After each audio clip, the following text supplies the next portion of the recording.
মারে যদি আমরা খেলা অফ করে মাত্র আমাদেরকে আগে ডিসিশন দিতে পারে না, খেলা অফ করে আমাদের দাবি হচ্ছে নাজমুল ইসলাম একদম কারেক্ট কথা বলছে, এইভাবে প্রতিবাদ করতে হবে আমাদের।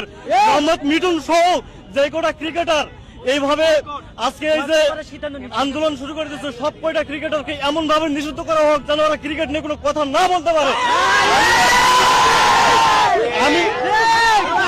আমি আসছি জয়পুরহাট থেকে, লাস্ট 2 দিন থেকে এখানে আসছি, টিকিট কেটে আসছি। মোহাম্মদ মিঠুন সে টেস্ট ক্যারিয়ার, টি20 ক্যারিয়ার, সে তার কোনো কথা বলার যোগ্যতাই নাই ক্রিকেট নিয়ে।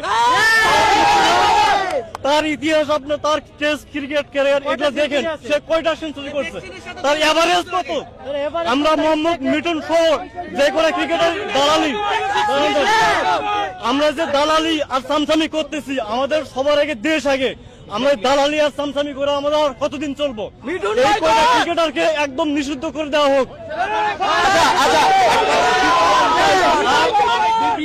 আর আমরা যদি সত্যিকারে ক্রিকেট ফ্যান হয়ে থাকি, আমি বলবো সবাই নাজমুল ইসলামের পক্ষে দাঁড়ান। এইভাবে আমাদের উচিত কথা বলতে হবে, আমাদের সঠিক জায়গায় কথা বলতে হবে।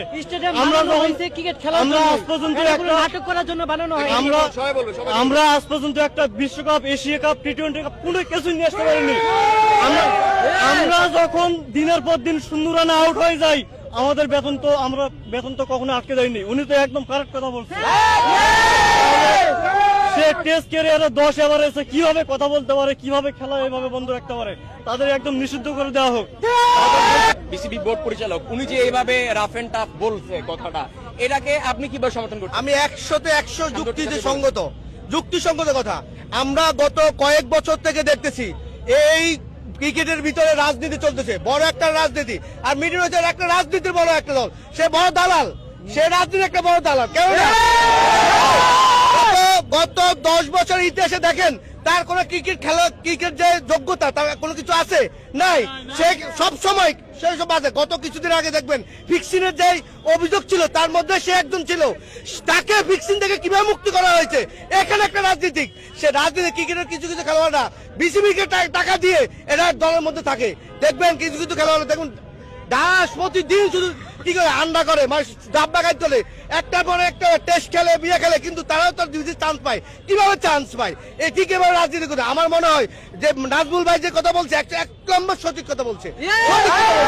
আর মিঠুন একটা দালাল, সে বড় একটা দালাল। আমরা চাই আমাদের এই খেলা আজকে এখনই শুরু করা হোক, অথবা আমরা যদি আমি কথা বলছি, এর বিসিবির হাতে অনেক শক্তিশালী। বিসিবির হাত কিন্তু অনেক শক্তি হয়, ইচ্ছা করলে একটা খেলোয়াড়কে আজীবনের জন্য নিষিদ্ধ করতে পারে না? পারে। আমার কাছে এখানে কৌশল করা দরকার। বিসিবি একটা কৌশল